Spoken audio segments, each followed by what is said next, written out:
Salam Bapak Ibu Saudara-saudari yang terkasih. Selamat datang di channel Pemulihan Hati.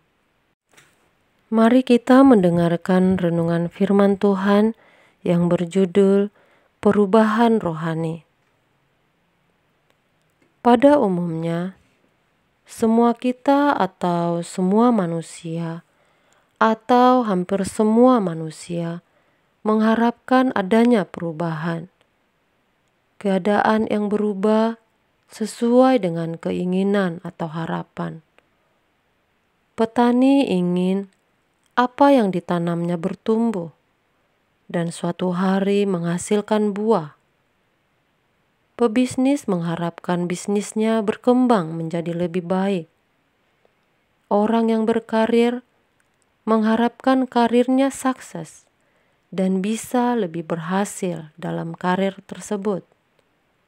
Dan banyak lagi contoh di dalam kehidupan ini, di mana kita mengharapkan keadaan berubah menjadi baik atau positif.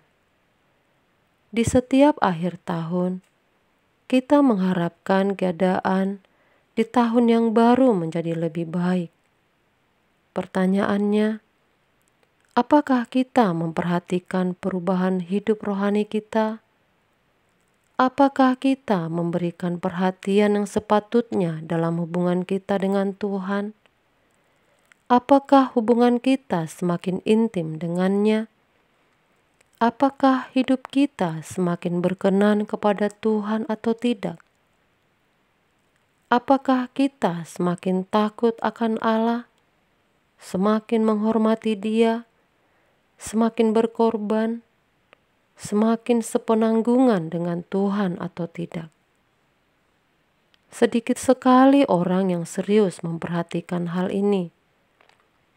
Jangan-jangan kelelahan kita, kesibukan kita di dalam liturgi gereja sia-sia. Ini hanya permainan agama atau permainan liturgi, atau ini sekedar sebuah aktivitas yang menjadi bagian hidup, di mana dari dalamnya kita dapat memperoleh keuntungan. Mari kita serius, sebab perubahan apapun yang kita alami, itu tidak ada nilainya, kecuali perubahan dalam relasi hubungan kita dengan Tuhan. Itu satu-satunya yang bernilai dan abadi. Jangan anggap sepi. Jangan anggap sepele hal ini. Kuasa dunia membuat kita hanyut dengan segala kesibukan. Kita tidak boleh tidak sibuk. Kita harus sibuk. Tetapi jangan sampai kesibukan itu hanya menghasilkan sesuatu yang bernilai fana. Jadi bukan tanpa alasan. Kalau kitab suci berkata, baik kamu makan atau minum, atau melakukan sesuatu yang lain, lakukanlah semua itu untuk kemuliaan Tuhan. Banyak kesibukan gereja yang tidak membuat orang mengalami perubahan secara rohani. Orang yang ada di lingkungan gereja saja belum tentu mengalami perubahan terkait dengan kehidupan rohaninya. Walaupun tidak semua dan tidak mutlak. Apalagi orang yang tidak ada dalam lingkungan gereja. Setan itu jauh lebih cerdik dari yang kita duga. Setan jauh lebih cerdas dari apa yang kita bayangkan. Jadi jangan anggap remeh manuver dari kuasa kegelapan ini, yang sering dilabeli sudah kalah, sudah tidak berdaya, diinjak di bawah kaki. Oknum ini nekat. Mobilitasnya tinggi sekali. Nekat artinya kepada Allah yang maha besar, maha tinggi saja berani memberontak. Jangan merasa diri kita sudah aman. Ditambah lagi dengan pembenaran diri karena sudah jadi Kristen, rajin ke gereja, tidak melakukan pelanggaran moral, apalagi sebagai pendeta atau aktivis. merasa diri kita ini sudah memiliki keadaan yang baik dan berkenan di hadapan Tuhan, dan tidak pernah serius untuk progresivitas rohaninya. Bahaya sekali.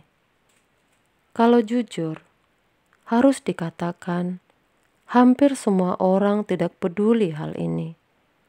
Jadi bukan tanpa alasan kalau Yesus berkata, banyak orang yang mengingini, tetapi sedikit sekali orang yang masuk surga.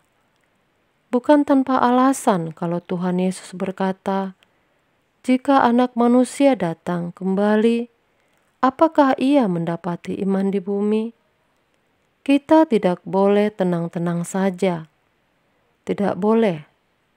Kita harus selalu waspada terhadap keadaan diri kita.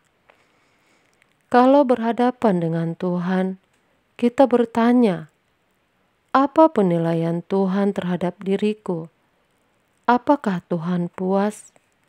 Sebab Tuhan menghendaki hidup kita berbuah. Jika tidak berbuah, Tuhan potong dan buang. Alkitab berkata, tubuhmu adalah bait Roh Kudus. Itu berarti Roh Allah ada di dalam kita. Kalau tubuh kita adalah bait Allah, maka masalahnya adalah apakah kita membuka diri terhadap kehadiran Allah di dalam hidup kita? Kalau bisa menghayati hal ini, maka kita pasti bisa berdoa lama. Kita berdoa tidak seperti melempar suara ke ruangan kosong, karena rohnya ada di dalam diri kita. Waktu kita diam, mengangkat tangan, tapi hati kita berbicara. Kita berdialog dengan Allah, dan dialog itu harus dikembangkan sampai kita bisa mendengar suaranya di dalam batin kita. Bukan spekulasi, sesuatu yang pasti, karena Tuhan yang berfirman di dalam 1 Korintus 6 ayat 17, siapa yang mengikat dirinya dengan roh Allah menjadi satu roh.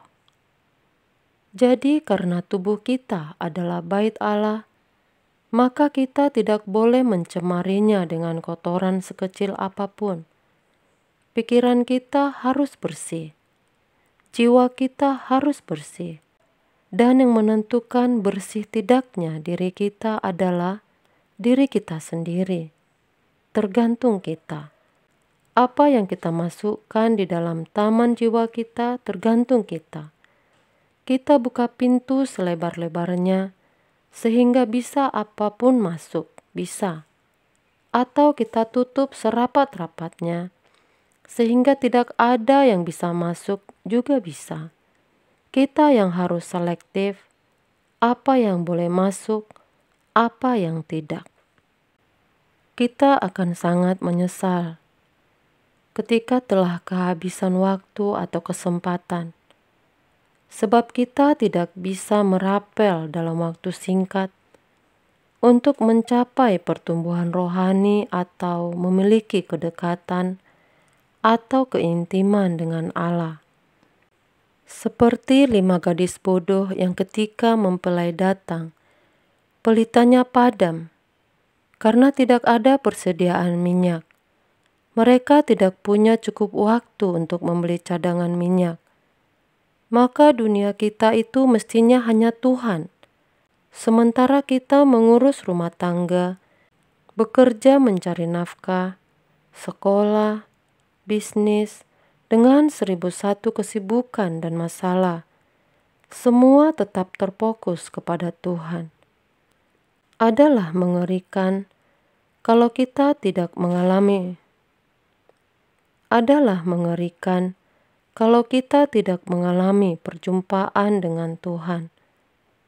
Padahal Tuhan berkenan menjadikan tubuh kita ini sebagai bait Allah, di mana kita bisa berdialog dengan Tuhan. Kalau seseorang memiliki percakapan atau dialog dengan Tuhan, tidak mungkin dia mengucapkan kata-kata yang tidak patut. Tidak mungkin dia melukai sesama tidak mungkin. Sulit baginya untuk berbuat dosa. Orang yang mengalami perjumpaan dengan Tuhan itu akan seperti Tuhan. Kekristenan yang sejati itu mengenakan hidup Yesus, sempurna seperti Bapa, memancarkan kemuliaan Allah. Kita jujur menyadari kalau masih carut-marut, masih belum sempurna. Ada hal-hal yang harus diubahkan dalam hidup kita. Kita menyadari bahwa kita belum sampai tingkat bercacat tidak bercela. Tetapi kita harus memiliki ambisi bagaimana hidup kita dapat memancarkan kemuliaan Allah dimanapun kita berada, mewakili Tuhan Yesus, mewakili Bapa di surga, dimanapun kita berada, karena di situ kita menjadi saksi. Tidak boleh ada yang tidak menjadi saksi. Semua orang yang ditebus oleh darah Yesus adalah hamba Tuhan, bukan hanya pendeta atau aktivis gereja. Dulu kita adalah hamba dosa, sekarang kita menjadi hamba kebenaran. Artinya, menundukkan diri terhadap kebenaran, menjadi budak kebenaran. Kita tidak berhak mengenakan yang lain, tapi mengenakan kebenaran. Yesuslah kebenaran. Jadi kita harus mengenakan kebenaran itu supaya kita bisa mengenakan kehidupan Yesus. Kita harus jujur bahwa ternyata kita belum mengenakan kehidupan Yesus. Kalau di lingkungan sekolah teologi sudah menjadi semacam ukuran atau tatanan bahwa bisa bicara tentang Tuhan itu cukup, dan itu menyesatkan. Sebab kebenaran itu bukan untuk dipercakapkan saja, melainkan harus dikenakan. Hamba-hamba Tuhan, pendeta, pembicara harus sadar bahwa suara kehidupannya setiap hari itu lebih keras dari suaranya di mimbar. Dan suara kehidupannya itu yang akan memberi pengaruh atau menggarami orang lain. Dan jika seseorang benar-benar menggarami orang di dalam hidupnya setiap hari, maka di mimbar ucapannya berkuasa dan pasti mengubah. Walaupun tidak sempurna, tetapi harus berkuasa. Kita harus menjadi model anak-anak Allah yang akan memiliki kerajaan surga, dimuliakan bersama Yesus.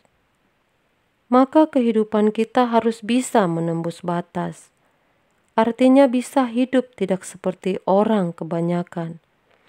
Sehingga kita sudah bisa menghayati kemuliaan Tuhan sejak kita di bumi ini.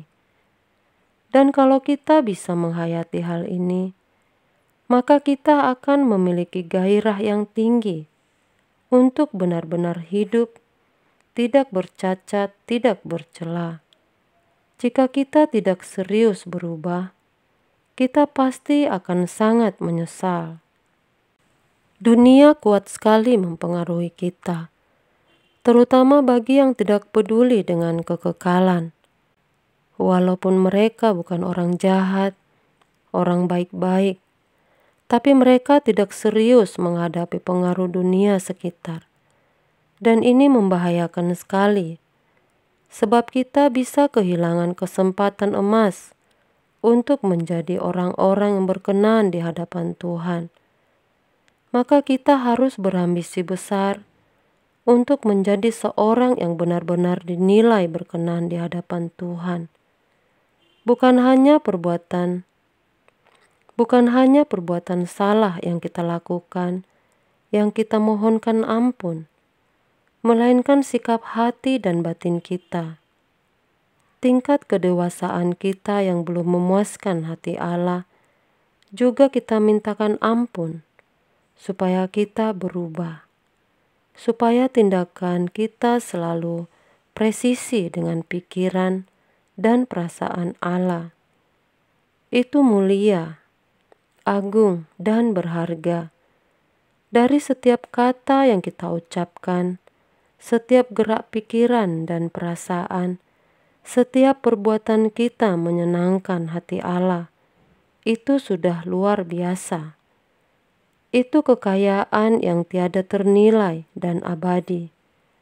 Dan kita harus teliti. Kalau ada salah, kita minta ampun. Tuhan akan pasti menolong, bukan hanya menunjukkan kesalahan, melainkan juga akan menunjukkan potensi dosa yang masih ada di dalam diri kita, sehingga bersih. Jadi, surga itu bukan hanya tempat bagi orang yang tidak berdosa, namun tempat orang yang tidak berpotensi berbuat dosa. Demikianlah renungan ini, kiranya dapat memberikan pencerahan bagi kita semua. Tuhan Yesus memberkati.